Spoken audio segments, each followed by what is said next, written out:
ISPF, and we bet on leadership. Leadership, whether it's in Andhra Pradesh or in India, makes a difference on a global basis. His vision of a digital India has been amazing in terms of its implementation. But what has been amazing, if you watch how far things have changed in the last 10 to 20 years. 20 years ago, India was the number 12 nation in the world in terms of GDP. Today, India's number 4. When you think about the conversations that have occurred over the last, I'm going to ask the group in the back, can somebody just get a little bit of attention for the group?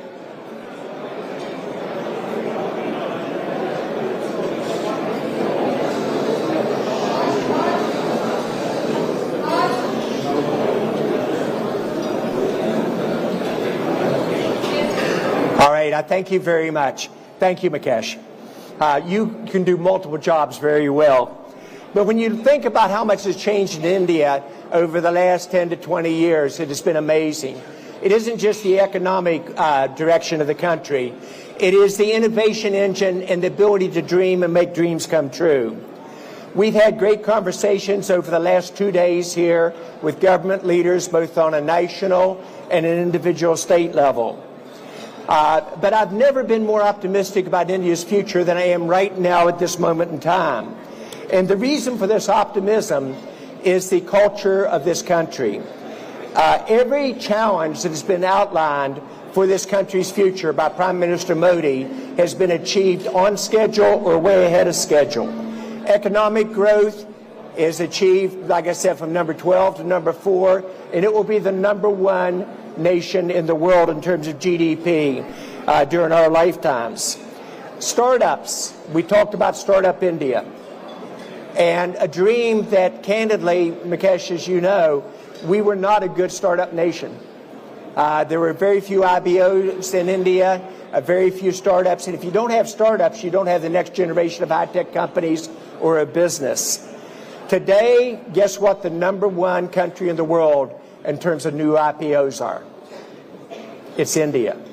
And most people just 10 years ago thought that would be an impossibility. When Prime Minister Modi outlined a vision of a digital India and broke it into the 11 planks that we're focused on, most people thought that was a dream too far. I had the honor of working with the Prime Minister on 8 of those 11 planks, and on Make in India, I was there when he kicked it off in Delhi about the possibilities of becoming a manufacturing powerhouse. And again, if you watch the announcements, especially the last year, about manufacturing commitments here in India, and Apple probably represented one of the very best. Google, we talked about the commitment of the data centers in Andhra Pradesh earlier. If you think about why I'm also very comfortable with the direction of the U.S.-India Strategic Partnership Forum, it's because of the ability to have the track record to deliver on our commitments that we said. It's also about the ability to form lasting relationships. And Mukesh and Gaurav and Nivi, every single relationship that we've formed, we saw in the last day and a half, is one for life. And there isn't a question about, is the U.S. and India going to become the most strategic partnership of the world? It absolutely will. But like any relationship, there will be bumps along the way. And for those of us who understand business, we're used to that as part of our daily lives. I have complete confidence that our 2 leaders in the U.S. and here in India will work through those differences. When you really think about the opportunity for the future, you can say, how committed is American business to India? Out of our 450 members of U.S. ISPF, every one of them is committed to maintaining their same spending level or a higher spending level for the future. And business doesn't invest on election cycles. Business invests on thinking 5 and 10 and 15 years out. I have a pretty good track record of calling market transitions. I'm not real good in English, as you all figured out. Unfortunately, it is my primary language. I'm a little bit dyslexic, but I catch up to it. But just to add credibility, when I say here's what's going to probably happen in India, we called each of those calls 20 years ago. I had the opportunity to say, when you think about the future of something called the internet, It will change the way you work, live, learn, and play in 1992 when people thought that's moving around zeros and ones. You begin to think about where we went from there. We at Cisco invented the concept of innovation by doing it yourself, acquiring and strategically partnering. And Shantanu, that sounds logical today, but nobody else did it at that time. And yet even the CEO of Walmart, when I interviewed him about 4 weeks ago for a podcast, he said, we model our M&A after what you did at Cisco. Voice will be free, change the service model forever, and force the service providers to move to where transmission and direction will be. That higher? Thank you. And you also think about a digital world. In 2011, we described that to the World Economic Forum. And guess which country was the first one to implement a digital world? It was India in terms of the implementation. We then said that AI would change the way the world works, lives, and plays, but at 5 times the speed and 3 times the result of what the internet did. In short, it would determine the future of countries and in terms of productivity. Why I believe in India? It starts with leadership. I think you have one of the top leaders in the world in Prime Minister Modi. I would say the best one I've met in my lifetime. And you watch the team that he's built, and we've met with a number of the cabinet members. He's building a fantastic team with the ability to deliver. It will be the country for this decade, and it will be the country for this century, and it will become the #1 economy. When you think about the future of countries, it'll be about how will you digitize, how will you use AI for your future, and how great an environment you create for the citizens of your state and your country, but also how you use IT. I fell in love with India for a very simple reason. I fell in love with India first for the people. I fell in love, secondly, very candidly, for the culture of the country, and then finally for the potential.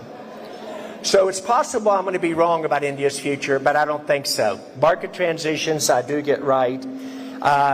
The ability to deal with bumps which we will have along the way, and we all know what those are today. We'll look back a year from now and say we've navigated through them. And again, I want to repeat, tremendous confidence of our 2 leaders of our countries to do that. And from a business perspective, we're all betting on this country in terms of the future. I can tell you that relationships get stronger when you have problems. And I've never completely understood that, Shantanu, but when you have a problem with the customer, you fix it, you have a relationship where you will buy more over time from that organization. Same thing is true of countries. When we have bumps along the way, it makes the relationship even stronger. I've had the good fortune with a small venture capital world to have 11 unicorns, 2 of which are decacorns. We had the best performing stock in the industry in the U.S. this last year so far in Bloom Energy. And so when I talk about what is possible, I think you're looking now at a future of a country that will lead the world in innovation. And we in the U.S. ISPF intend to be your partners. So thank you very much for your time today. And Mukesh, let me turn it back to you.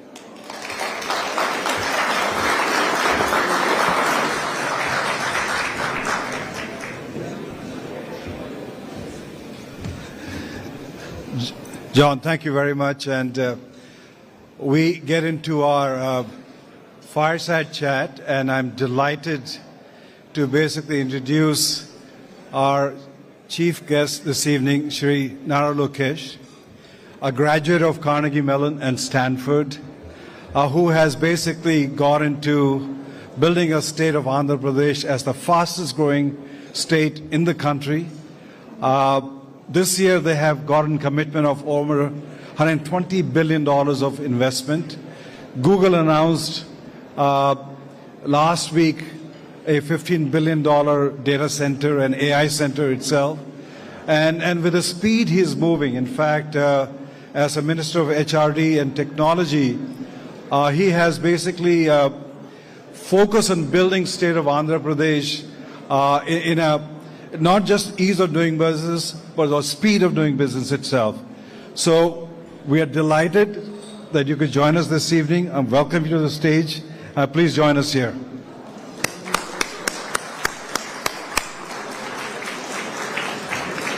And I do have Shantanu Narayana, who's the chairman and CEO of Adobe and vice chairman of USISPF, taking the discussion forward.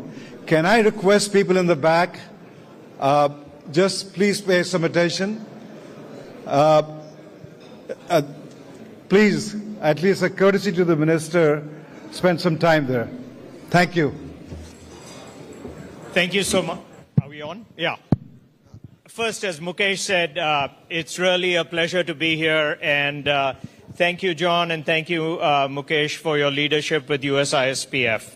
I'm thrilled to be here with you, Lokesh. Let me first start off by saying, Mirika Dochinaru, Chala Dhanyavadu. So, I have to show a little bit of my Telugu because, as he knows, I also grew up in Hyderabad, and we have a lot in common, both in terms of spending time in Hyderabad as well as spending time in the Bay Area. I'll start off with a little bit of a story, and then maybe I'll get into the questions for him. When I left 40 years ago for the United States, I was in this small town called Hyderabad and Sikandrabad. It was the Twin Cities. And when I left and I went to the U.S., virtually nobody knew where Hyderabad was on the map in terms of where it was in India. But it was the vision of Sri Naidu that by the time I came back a few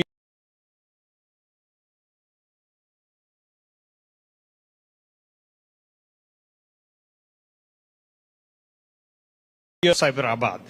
And I think that vision that was created to put Hyderabad on the map, what I've heard from you and what I see is a vision to even eclipse that with what you're doing in Andhra Pradesh, in Amravati. And so why don't I first start off and give you the opportunity to just talk about your vision, your father's vision, and as you said, you're actually a third generation in terms of giving back to the community. So with that, why don't you start? Thank you, John. Thank you, Mukesh, for having me here. Shantanu-ji, thank you very much for hosting the fireside chat. For those of you who don't know me, I'm Lokesh Nara. I am the HRD IT Electronics Minister for the state of Andhra Pradesh. A little bit of my background. I did my bachelor's at Carnegie Mellon, worked at the World Bank, a Stanford MBA, came back to the family business. We run one of India's largest private sector dairy company. Then my wife came back from Stanford, kicked me out of the business. I ended up in politics in 2013. I'm a third generation politician, second generation entrepreneur, and I'm enjoying what I'm doing. And I keep telling my wife, in business, what I could have done in a lifetime, I get to do it in 5 years in Indian politics. So that's a bit of my background. The state that I represent is a $180 billion economy, aspiring to be a $2.4 trillion economy. The government was voted in the last 17 months back. We've attracted so far $120 billion worth of commitment. All that is getting grounded as we speak. Two of the marquee investments which we're particularly proud of, one is of course Google, who are now investing close to $15 billion. And this is India's single largest FDI investment ever. So we are particularly proud of that. Second one, of course, is ArcelorMittal building India's largest steel city in Visakhapatnam, south of Visakhapatnam. And this got closed over a Zoom call. So speed of doing business is our unique selling point. But I'll give you two more reasons why you should consider Andhra Pradesh. First one, of course, is speed. The second one being our leader, Mr. Naidu, has a track record of building cities, and we are out to do it all over again, this time at a state scale. Third is, in India, I'm sure you would have heard of double engine Sarkar, which is the federal and the state government being from the same political establishment. Yes, there are quite a few double engine Sarkar states, but there's only one double engine bullet train Sarkar, and that is in the state of Andhra Pradesh. Under the leadership of Hon'ble Prime Minister, under the leadership of the Honorable Prime Minister Shri Narendra Modi ji, Andhra Pradesh is spearheading all the reforms that Government of India wants us to deliver. All of you would have heard the term Namo. That's Narendra Modi. No, it's Naidu and Modi ji. So we have the Namo in Andhra Pradesh. So if you're not yet sold on investing in Andhra Pradesh, I think after the fireside chat, I look forward to catching up. Thank you very much. Well, thanks a lot. And again, may I please ask the people at the back to give, our chief guest the honor of listening to him. Maybe if you are next to somebody who's talking, you can just put them on the spot and ask them to, stop talking. But let me start off with something that you talked about, namely speed of doing business. And everybody talks about the opportunity in India. But one of the issues is that they talk about, the speed is not always what it needs to be. And you've given two examples, whether it's Google with 13 months or ArcelorMittal. So tell me how you're accomplishing the aspect of not only attracting people, and the momentum is incredible, but this aspect of doing speed. What is different, and how are you in Andhra Pradesh making sure that you continue to focus on that? No, I mean, it's technology and people.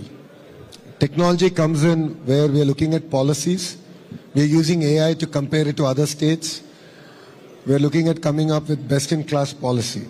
The second part is, as a company, once you apply, we actually compare your application with other applications using AI and looking at how can we give best-in-class incentives and attract you to Andhra Pradesh. The second part, the other side of the coin is, people. Relationships matter. And if you look at Mr. Naidu and his track record for now almost 4.5 decades, he has an amazing Rolodex, and we're just leveraging upon it. And once we shake hands that we are going to invest in Andhra Pradesh, it's no longer your project, it becomes our project. And I'm sure partners here who have already looked at Andhra Pradesh know it. We create a WhatsApp group. I'm sure Meta is happy with me mentioning WhatsApp here. We create a WhatsApp group, and then we are in touch. We follow it through. Anywhere things get stuck, we are very frank and open with each other, and we sort of look at how can we sort of streamline it. And it's a great lesson that as a state we can learn. So the next partner who's coming into our state doesn't go through the same process all over again. I think a big reason why India actually has been so successful on the global stage is, to your point, the investment in education. And in the past, that used to be engineering institutes, which were world famous. But I was inspired to hear that you're talking actually about AI literacy and what you're doing to make sure that it's the next generation of skills that you're investing in. Maybe you can share with people a little bit more about how you're doing this in a field that is so evolving as we speak, namely in AI. No, honestly, all of us are learning. It's clear that AI and then quantum is the next frontier for us. So, as earlier I was telling, we are very focused on the cluster-based approach, where we look at not only bringing in the companies, but the entire ecosystem associated with it. And education plays a very important role. So we're using AI as a tool, of course, to impart education, but we are also working with the industry to revamp curriculum in all our colleges and universities. And I'm working hard, hopefully I'll be able to get it through, is to recreate the ISB model for the AI university. I believe that is going to lead, enable us to lead from the front. And I think you'll be pleasantly surprised that Mr. Naidu has been talking about skill census. While other political parties talk about caste census, we are talking about skill census. It's easy said than done because we need to skill assess across multiple traits. Mr. Naidu is a great visionary. I mean, all of us can accept that. But then execution falls on people like me. So he said skill census. I said, great. I was so excited. I tried it and I failed the first time. I did it in my own constituency. But now you'll be surprised to hear we're using AI. So if you're an AC mechanic, we're using conversational AI to assess your skill level. We're asking, like, tell me a problem, and then how you went about solving the problem. So we are able to assess a carpenter, an AC mechanic, to an AI engineer, and then create this entire ecosystem where skill, upgradation or skill development, if I may, is tailor-made. So I think that's what makes Andhra Pradesh again very unique in the way we're doing things. The ambition that you have shown in creating a brand new city, I mean, I think we all have to go back to maybe Chandigarh being the last city that was actually a planned city in terms of creation. To even think about creating a brand new city with the infrastructure that you're trying to invest in Amravati, I mean, that is a incredibly daunting task. Maybe you can speak a little bit to the scale of what you're trying to do in Amravati and, how that's proceeding. See, Mr. Naidu has a track record of building cities. And as you shared, Hyderabad, Secunderabad, Cyberabad. It's a very similar model. So you have Vijayawada, Guntur, and then you have Amravati now coming up. So when the state got split, we were capitalless. So we had to go about figuring out where we would position our new capital. So this is right off the banks of River Krishna. And this is a city designed, planned by Singaporeans. They brought in a lot of their expertise, their knowledge. And then we're working with Government of India on various funding models. We're done with the first part. So we're going about executing it. Because honestly, it's India's time. As John has said, India is either going to be number one, if we don't do our job right, number two. We as in politicians. We have a potential to be number one. That means we need to build new cities. While existing cities are getting choked, we should use the existing infrastructure but build new ecosystems. What we've done is we've made farmers part of the entire ecosystem. So 30,000 farmers came forward, gave their land, we pooled all the land, created all the infrastructure, gave developed land back to them and part of it to the state. So I believe this is a model that's workable, and this is a model that I believe that could lead the way for India to build new cities and ecosystems. I always say that when I grew up, people used to say, go west, young man. I really believe that today, if anybody is growing up in the US, you'd say, go east, young man. But maybe just a message to the people here in terms of those who are considering investment in India and in Andhra Pradesh. Why you think, as you pointed out, it's India's time. And then I don't know if we have time for a few questions, but I'd just like to give you this opportunity to tell them all the things that you've been sharing with us as a board of what's exciting and happening. I'm sure quite a few of you are from California. So you think about Andhra Pradesh as California of the East.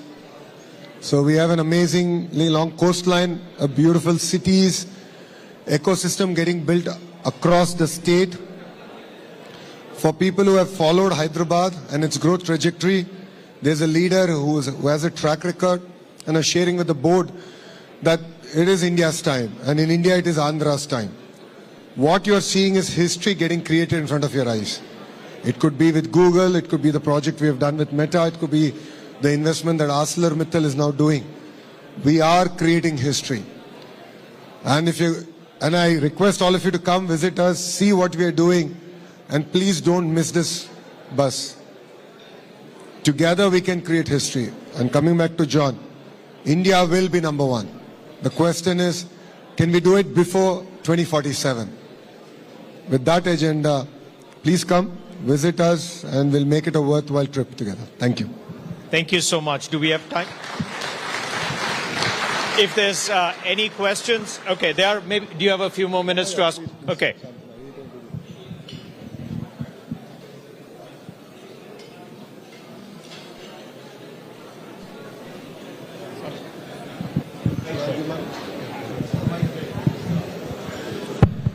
Thank you, sir. Hi, Arundeep here from the Hindu newspaper. I'm just curious. A lot of states in their electronics and semiconductor manufacturing plans are talking about how much the diaspora coming back is helping them in terms of experts who are abroad.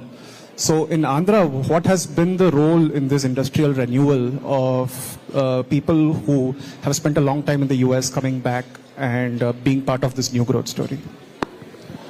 No, that's a very valid question. Brain drain to brain gain, if I may. I think that was your question. We are seeing a lot of interest for youngsters who spend a decade or less than a decade in the West looking forward to coming back. And with the kind of ecosystems and clusters that we are building, I've shared with the board that we are looking at a very decentralized development. And if there's something that we can learn from our neighbors, is the power of cluster. So take electronics manufacturing. How can I get the 1,000 companies that end up creating the entire ecosystem that then Apple makes an amazing iPhone? So we're looking at building multiple clusters. Work's already done. They're at different stages. That's what I call as the verticals. And horizontal is where education comes in. That's where my role comes in. One is education, then skill development. We are doing a lot of testing ecosystem and of course certification ecosystem. This alone is not enough. We need to build a vibrant social ecosystem. So we work closely with Tourism Ministry, with Excise Ministry, to look at how can we have progressive policies that can also enable us to create a vibrant ecosystem. So while we're looking at blue collar jobs, white collar jobs, hospitality is also very important. So 5 years when we started our journey, we said 50,000 rooms, 50,000 keys. So far we've done 8,500 keys. So we are looking at a state that will develop across sectors, but also creates a vibrant ecosystem. So that's what I think will make us very unique compared to other states in India. Maybe I'll ask you one question on that as well. When I see your portfolio, it's really inspiring to see that you are both HRD as well as IT. Maybe you can speak a little bit to, why both of those are better together and what you're doing uniquely, given you have those two incredibly important initiatives. Shantanu, I wished I thought it that way when I took the portfolios. But see, I love a challenge. If you look at my journey as a politician, I've always chosen the road less traveled. I contested in assembly, which my party didn't win for 40 years. And I lost first time. But I stuck at it. 5 years I worked hard. I won it with one of the highest ever majority in Andhra Pradesh's history. So I love to take the road less traveled. Education is one such portfolio. Historically, heavyweights are not positioned into education. They prefer, industries or power, so on and so forth. But I truly felt education is one portfolio that can really transform lives. You're a beneficiary of great education. I'm a beneficiary of great education. It's changed the way who we are, our exposure. So I felt it's impetus on me, that to being a Stanford MBA and a Carnegie Mellon undergrad, to take such an important portfolio. I look at very fundamental changes at primary school all the way up to skill development, as they call lifelong learning. And why IT? I felt that that portfolio will help me balance things out to understanding where is the market heading. It's important that I understand from leaders like you, what's the next frontier? And then go back to my department and say, okay, I can see the visibility. 20 years from now, these are the skill sets that are required for the youth of India. And then work backwards in terms of a curriculum.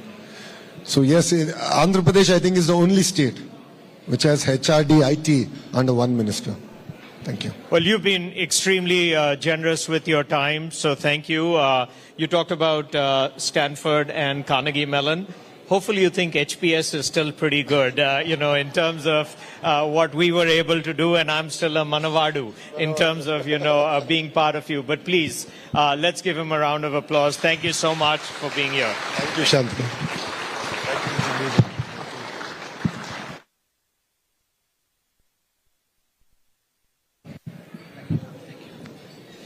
Well, I just want to say thank you to Shantanu and Nara Lokesh for the wonderful conversation. Investment in Andhra continues to go up, and we have one of our board members, Sachit Ahuja, Tillman Global.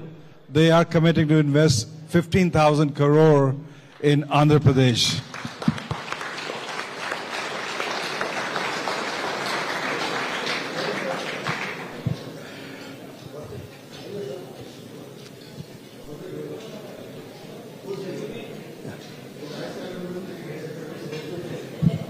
Come, Shazan, come.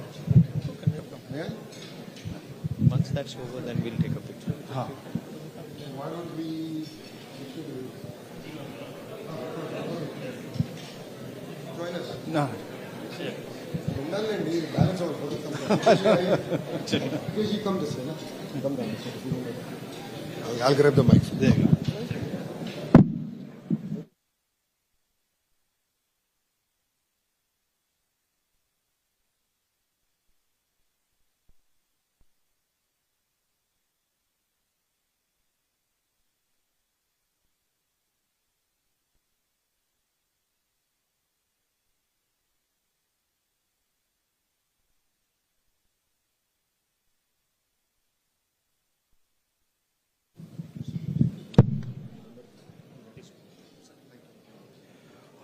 Well, let me have the final session. I just saw Ken Jester, our former ambassador to India, just walk in, welcome, and then we do have Ambassador Rovin from Israel. He was just here, and so you'll be networking with them. We have a few folks, our board members from Exxon and other organizations. But more importantly, you have to understand that while we focus on U.S.-India relationship from an economic trade perspective, we also have an arm called U.S.-India Friendship Alliance. And this organization during COVID time raised the largest funding, larger than the U.S. government, and had supplies coming into India. For example, we were able to bring in roughly 33,000 oxygen concentrators. And those were sourced in China. And I do recall FedEx, Raj Subramaniam, who is a board member, gave us a couple of planes to move them every day. And I recall the Chinese objected oxygen concentrator going from China to India that time. So we had them routed to Tokyo, and from Tokyo we brought them back to India itself. And I have to give credit to Amitabh Kant and the team there. As soon as the plane landed, within 1 hour, those oxygen concentrators on trucks going to different cities itself. So I just want to applaud my team to make that happen itself. And so we have a short video because I think it's important. Is the tough times shows the color of your friends who can step up. And that's the time we had to step up. We reached out to, for example, to Indian Air Force to pick up large oxygen tanks from Stuttgart, large cryogenic tanks from Singapore and Thailand. And so it was an operation which we just rolled up our sleeve and got it done. So just watch the video on U.S.-India Strategic Friendship Alliance. Born out of the COVID-19 pandemic, our genesis coincided with these despondent times. Faced with an unprecedented crisis, we decided to act, and so our story began. Who are we? We are the U.S.-India Friendship Alliance, USIFA, the strategic philanthropic arm of the U.S.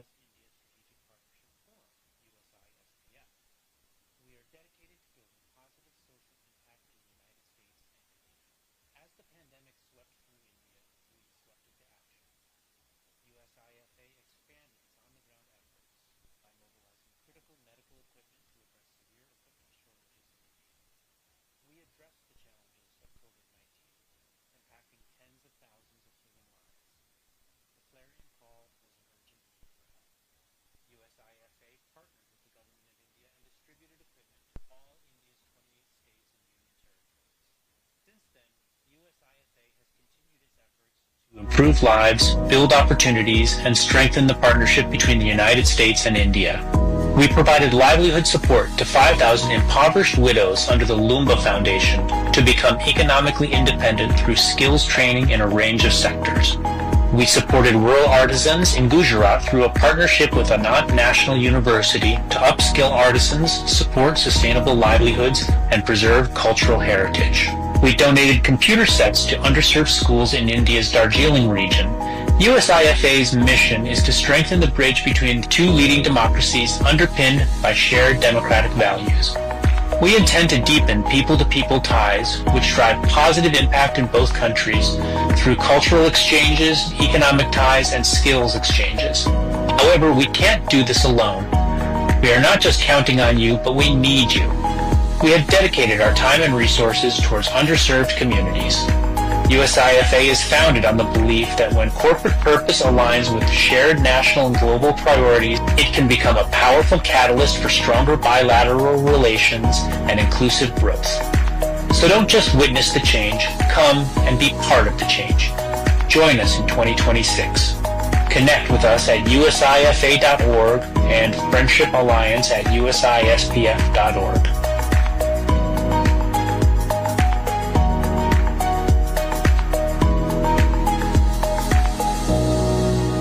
Well, our mission, thank you. We have roughly 450 corporate members in our consortium, and our objective is to how do we leverage each one of them and focus on some of the social effort between the two countries. work with our team and join us from that perspective. Once again, I'd like to say thank you to our sponsors, Boeing, Flex, Caterpillar, ExxonMobil, MasterCard, Meta, Wins, Cummins, Johnson & Johnson, LinkedIn, and Lockheed Martin. Once again, thank you to sponsors. Do engage and network with the board members this evening. Have a wonderful evening, and thank you for joining us. Thank you.